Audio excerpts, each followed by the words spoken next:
Hi, I'm Greg Pelican. I'm here at Trek Estero, and I am with the founder of the Brotherhood Ride, Jeffrey Morse. And we're going to talk a little bit about the ride, how it came about. So first of all, a little bit of background of you.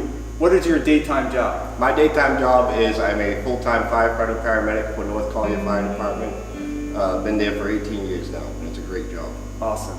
So tell me a little bit about how the Brotherhood Ride came about. So it actually started out of a tragedy. We lost 9 firefighters in Charleston, South Carolina back in 2008. And we wanted to do something to show them that we hadn't forgotten their sacrifice. Yeah. So our very first ride, we rode our bicycles from Naples, Florida up to Charleston, South Carolina. Oh, that's awesome. So how many people did that the first time? The very first time was 18 firefighters, paramedics, and police officers. Rode 18 of us. So was that, does this bike represent that? Actually, that's my second generation bike. My wife surprised me with that one here at Trek one day. It was one of my birthday presents, and she bought me that. That's probably been with us, been with me now probably for about 5-6 years. So how many years have you done the Brotherhood Ride? This is going to be our 12th anniversary coming up. 12 years that we've continued it every year. So we always say that the Charleston 9, this is the very first jersey we rode with the names of all the firefighters that we honored. Okay. It took us 9 days to get there, so we said it was 9 days for 9 heroes.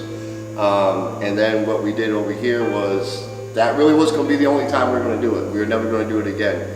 And unfortunately, we were back more than a month, and Officer Andy Whitman was shot and killed in downtown Fort Myers. Such a close connection. Fort Myers Police Department had actually given us an escort, so we wanted to make sure that we honored him. His badge number was 413, so we rode 413 miles around the state of Florida. Oh, that's awesome. Finished it up back in Fort Myers for it. And so every year now you go to, where do you go? You start in Naples and go to? Our routes vary every year, but we always honor whoever's fallen in line of duty the previous year, be it police, fire, EMS. And unfortunately, the last couple of years, it's just been astronomical, the numbers. Last 2 years, we rode for 20 first responders, and then this year, we're going to be riding for 19 first responders that died just in the state of Florida. Yeah. So you raise money and bring awareness to this. So what happens with the funds that you raise money for? So what we do is we do year-round fundraising efforts, bike rides, golf tournaments, raffles, whatever we can do to raise money.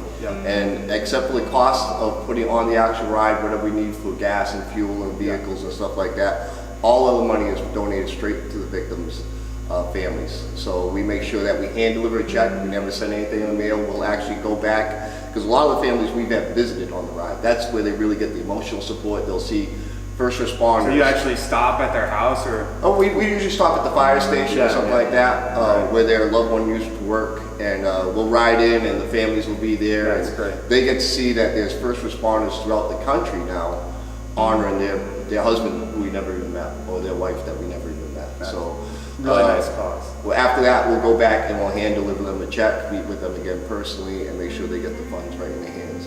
And we're proud, a very small group of us, since we've been doing this, we've donated over $400,000 straight to families. So. That's fantastic. So we have a ride coming up out of this store here in Estero called this Cycling for Fallen Heroes. So tell me a little bit about that and how that started. So great. So on the bike ride with us, when we actually do the ride, like I said, we're first responders. So we're police, fire, EMS.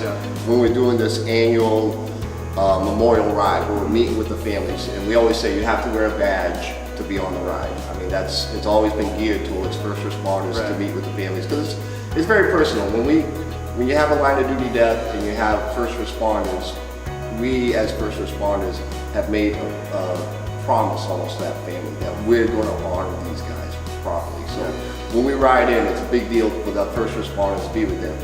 But after that, we've had so many people that said, hey, we want to ride with you. We like what you're doing. We want to be part of you. And unfortunately, we have to say, hey, if you're not wearing a badge, you can't go on the annual ride with us. So this was a great way. We teamed up with Trek years ago, right out of the store, and they said, hey, listen, there's so many people that want to ride with us. Let's do something. Let's involve them. Let's make them feel like they're part of the team. So that's what the Cycling for Fallen Heroes is all about. We try to do a big send-off ceremony like you see out there every year, just like we do when we have our big annual event. And we have the pipes and drums out there. We have the aerial truck with the flag flying and everything.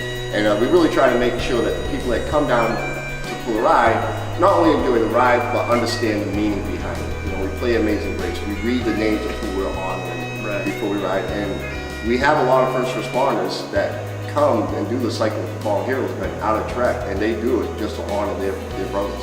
Yeah. So it's a great cause. So this is the 8th year you're doing Yeah, it? 8th year that we're doing it right out here at Trek. It's always been right here, right in the parking lot, and then you know we have the big after party, which everybody seems to enjoy. Yeah, so I've done it a couple of years, and not only the after party, which was great, you know, right here at Hurricanes. Hurricanes, right? every year we're having Hurricanes. And it's, you know, everyone getting together after the ride, but during the ride, the food stops were great. I remember, you know, getting fueling up, and we stopped at one firehouse up on Tree Line. Yep. That was really. Yeah, we have, and then again, we're trying to make it so anybody that comes down for this event gets the feel of a firefighter or police officer. So we have 2 designated rest stops. One's in one of my fire stations, Station 48 on Livingston Road. Yeah. That's one of our newer fire stations, and the other one is in Fort Myers Fire Station. So. Yeah. So that ride, the Cycling for Fallen Heroes 8th annual, is Sunday, April 7th, right here at Trek Estero. There's a 10-mile, 28-mile, 42-mile, and 62-mile ride. So rides for everybody, right? Correct. It's a family event. You know, we like to have the families come back. We do a ton of raffles. I think I'm out there calling off numbers for hours and hours. Yeah. It really is a great family event. And T-shirts too? T-shirts will be T-shirts are in your goodie bags when you register. Yeah. And then we'll have other T-shirts for sale. Yeah. So you can easily find this event on Trek Florida or on Facebook or the Brotherhood Ride. And then if you wanted to learn more about the Brotherhood Ride or make a donation, it's just the brotherhoodride.com. Right? Brotherhoodride.com and on Facebook. Yep. Yeah. So it's awesome what you've done, I think, you know, for the Fallen Heroes, and we want to support you. We want you to, you know, best of luck and keep this up. Well, I really appreciate the support we get from Trek. I mean, we talked about how this started back in, you know, the tragedy was 2007. We rode for them in 2008, and we really didn't know what we were going to do. We didn't know how it was going to go the very first year we were, you know, we weren't bicyclists. We're firefighters. We're police officers. We're not endurance athletes. Well, I guess we could say we are endurance athletes, but on a bicycle, we're not sure about that. So having Trek come on board and say, hey, listen, we'll be there to help you out, that was huge for us. We appreciate everything you guys have done for us. And we're happy to do it. All right. Hey, thanks a lot. Thank you, Good luck with your ride, right? Thank you.